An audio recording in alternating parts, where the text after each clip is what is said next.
Hello, everyone. Thank you for tuning into today's webcast with Distillery. My name is Zina Pagan, ARF's Marketing Manager, and I will be your moderator for today. Before we begin learning about big data's impact on political campaigns, I will go over a couple of housekeeping items. First, the audio will be streamed. This means that you will be able to hear us throughout your computer speakers. However, if you prefer to use the teleconference option, the information is posted on the slide before you. Should you have any questions during the session, please send these to me using the chat box, and I will go over these at the end of the event with Lauren. The session will be recorded. If you would like to view the recorded event, it will be available on demand within 2 weeks from today. For the best webcast experience, please keep yourself muted and your computer web camera turned off. If you do turn them on, we will see you. If you're following us on social media, please use hashtag ARF webcast. If you're interested in hosting a webcast, please contact Daniel Bulgren at dbulgren@thearf.org or myself at Zina@thearf.org. And I do want to inform you all of some upcoming events. If you're in the Cincinnati area on May 10th, please join us to explore new shopper paradigms. Distillery will also be joining us for this event, as well as ComScore, GFK, RRI, Nielsen, and the MPD Group. If you're planning to attend audience measurement, this is just a reminder that early bird rate expires this Friday, April 15th. The conference will be held from June 12th to the 14th here in New York City. This year we have Sarah Hofstetter from 360i and Kathleen Hall from Microsoft as keynotes. Lastly, we are accepting nominations for the Irwin Efron Demystification Award. This award honors and inspiring and promoting the analytical minds that lead generations now and into the future. The winner will be announced at audience measurement. If you're interested in either one of these events or the Irwin Efron Demystification Award, please let us know and I will be happy to direct you to the correct party. And without further delay, I will present to you Lauren Moores, Vice President at Distillery. Lauren? Okay. Hi, guys. My name is Lauren Moores, VP of Strategy at Distillery, also Chief Data Nerd. Some of you know who we are already, but quickly indicate we are Distillery, programmatic data and technology company. We translate behavioral and geolocation data into digital intelligence. We use that for media buying, audience creation, and insights. And today, we are bringing you that politicians are data-driven brands also. So we all heard about Nate Silver predicting the electoral votes for each state in 2012, crunching through raw data. We've also heard of President Obama's use of big data, 100-plus analysts, and predictive models to reach individual voters. It sounds pretty familiar for a lot of us. Use of data, machine learning, finding new audiences, or finding the best audience to retarget. Although I wish I had 100 analysts, I don't. So we do it every day. How? You have to start with smart data. We see over 50 billion data events a day, browser behaviors, app behaviors, device locations, and we map that to places of interest and activities. Now, it's not important to have big data, it's important to have smart data.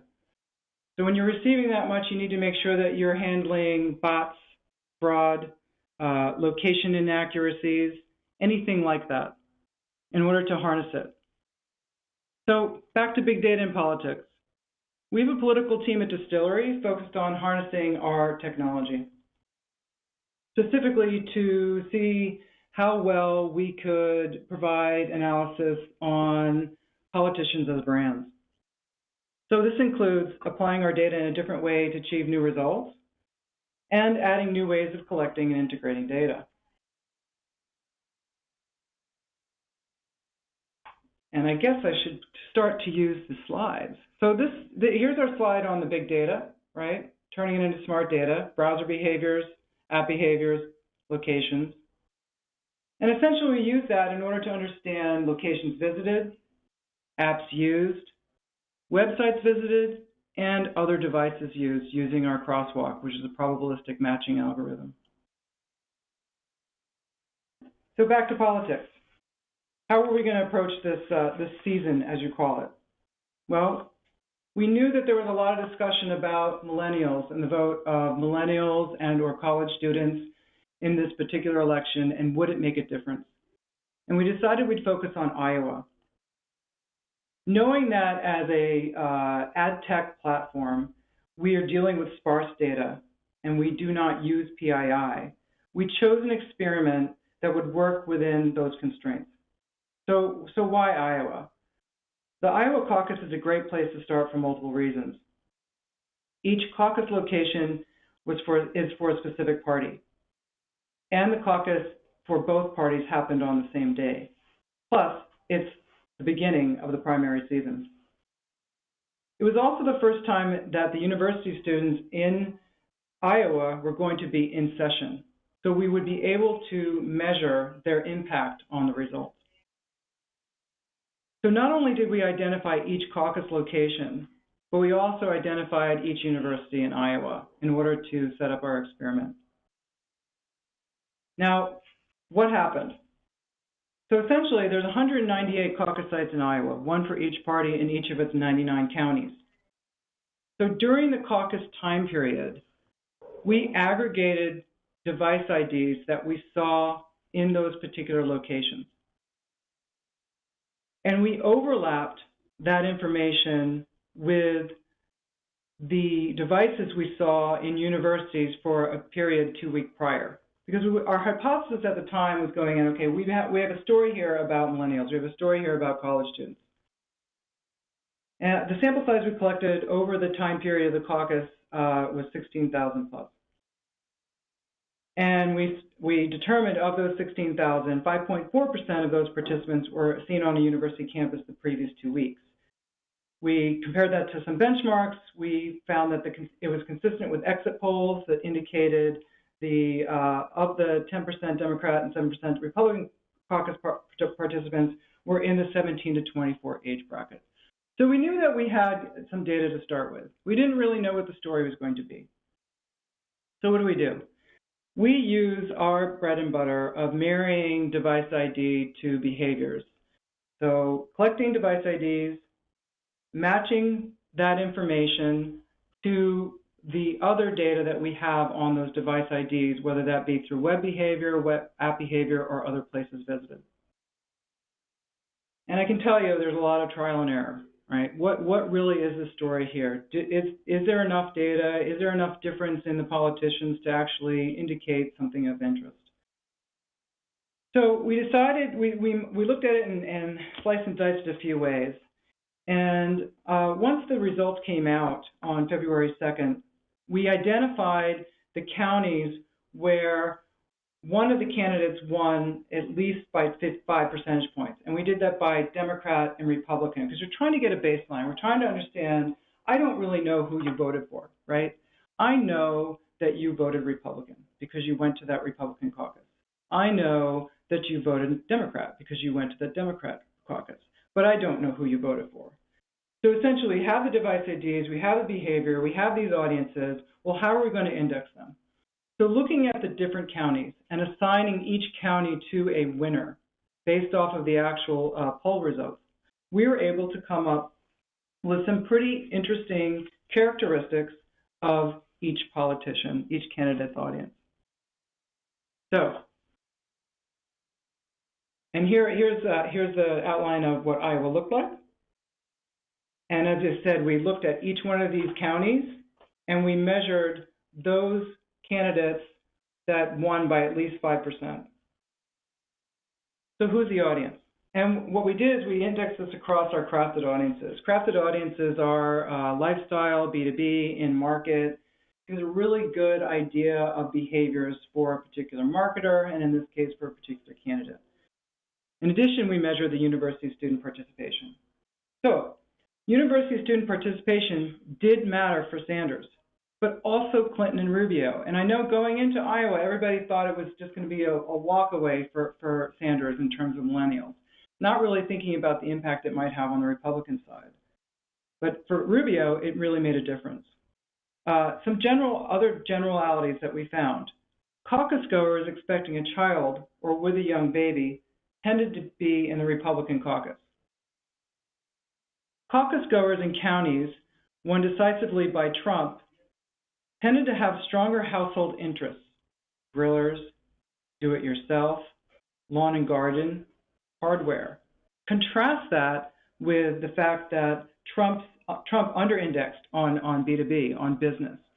So for those of us in New York, we tend to think of Trump and Trump Tower and all his dealings on the business side, where you would think that it would be business supporting Trump. But I think that we've seen since February that that's not the case whatsoever. He's appealing to a much different audience than he traditionally might have in the past. Techies were for Rubio and Sanders.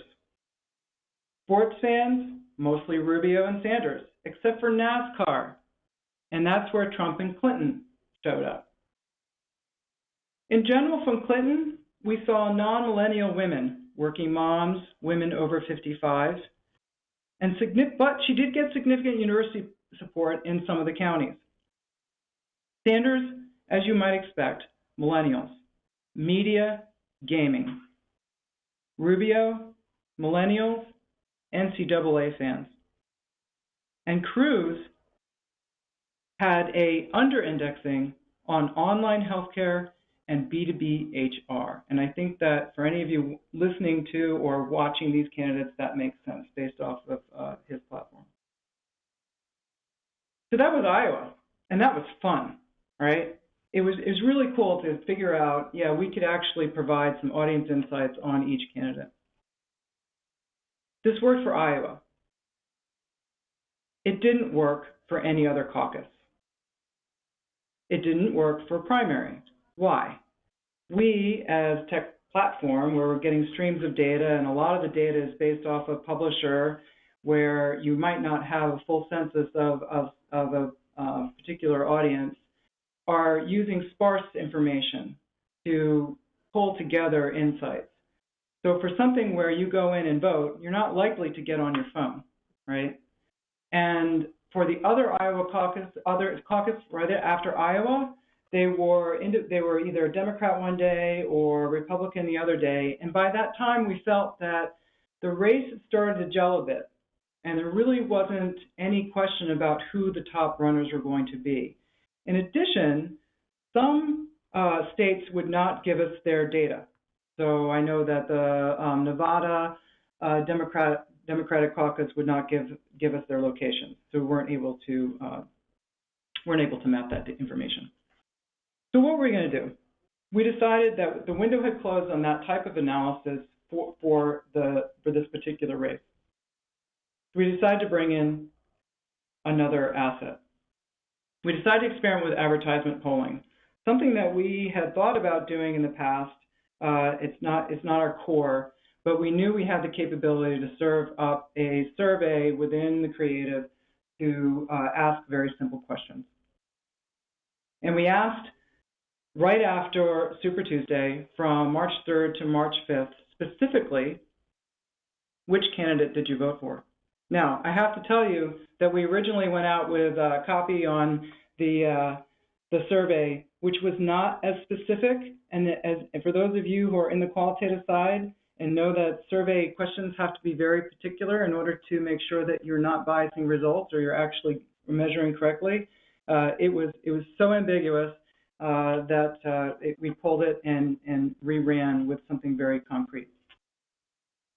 So we received about 1,500 responses, consistent with the information that we had seen on exit polls in terms of people responding. And we were able to, this time, know for the people that we have within our system who they voted for.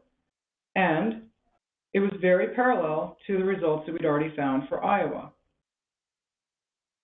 Donald Trump supporters like grilling, NASCAR, and motorcycles. They're more likely to be contractors and do-it-yourselfers. Clinton supporters are more likely to be chief executives, small business owners, teachers, federal employers, and lawyers. And, surprisingly, luxury travelers. Sanders supporters are music lovers, millennial gamers, and IT professionals. There's also more of an interest in philanthropy. Now, Rubio was still a factor in Super Tuesday, so Rubio supporters resemble Clinton's, but on the Republican side. And when we looked at Trump and Cruz, we really couldn't find that big of a difference in terms of those audiences, or at least in terms of the data that we had. So I tend to think that it was probably more on the data that we had.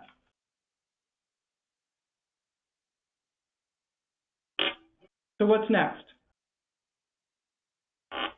Now, forgive me for not putting up John Kasich, but statistically don't see that he could make it unless there's a complete upheaval during the voting in the Republican side.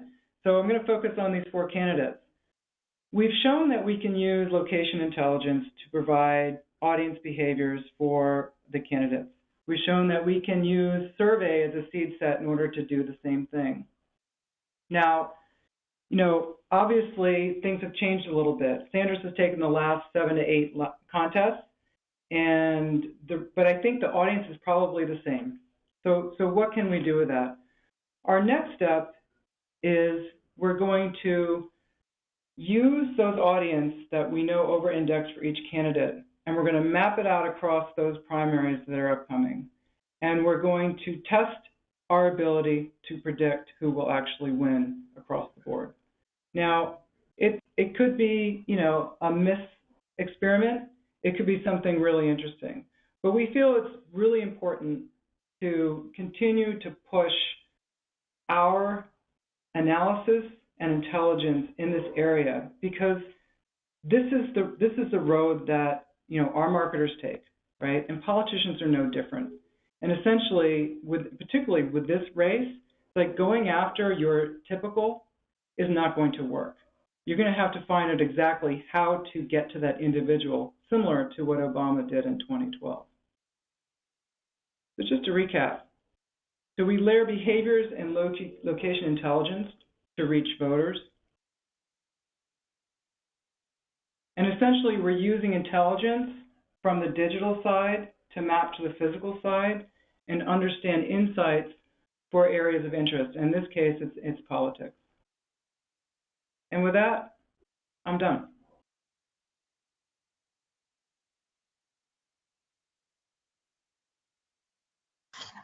Lauren, can you hear me? I can, Zena. Okay, great. So thank you for your presentation. I do have a couple of questions. Let me just access those. So what are some of the other applications for this work? That's a great question. So we use this work right now in terms of location intelligence in order to help brands define creative messaging, and also for targeting specific audiences with a brand. So for instance, if you're working on the digital side, we're going to use our regular machine learning, use the first-party data, determine unique brand code, and then target. But on the intelligence side, for media optimization across other channels, we use this to either determine a particular audience for a brand and then figure out where that audience over-indexes, or vice versa. We can look at a particular area and determine for that area which audiences are over-indexing for that brand.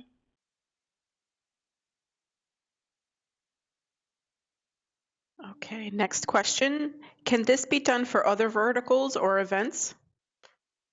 Yes, absolutely. I mean, we're doing this for CPG. We're doing this for a vendor who does a direct mail. We do this for out of home. Those aren't really verticals. Those are more channels. But yeah, we work across all verticals, particularly auto, telco, retail, CPG. I know I'm missing a few others. Next question. What kinds of machine learning algorithms did you use? That's a good question. We usually use a SGD model. We have various machine learning models where, depending on the data asset we're using and the feature set, we'll either use a straight regression or SGD++. We've got internal names for them. I couldn't tell you exactly what the algorithm is behind it, but if you think the way that we work it is based off of the seed set data, which can be first party, it could be location, it could be CRM. We're going to build 100 to 200 models per brand. And so we're using every type of different machine learning models that we have that we found work. Sometimes one will work better with location data versus behavioral data, or one will work better with industry data versus very specific marketer data. Okay. This is the last chance for questions. If anybody has any, please type them in the chat box.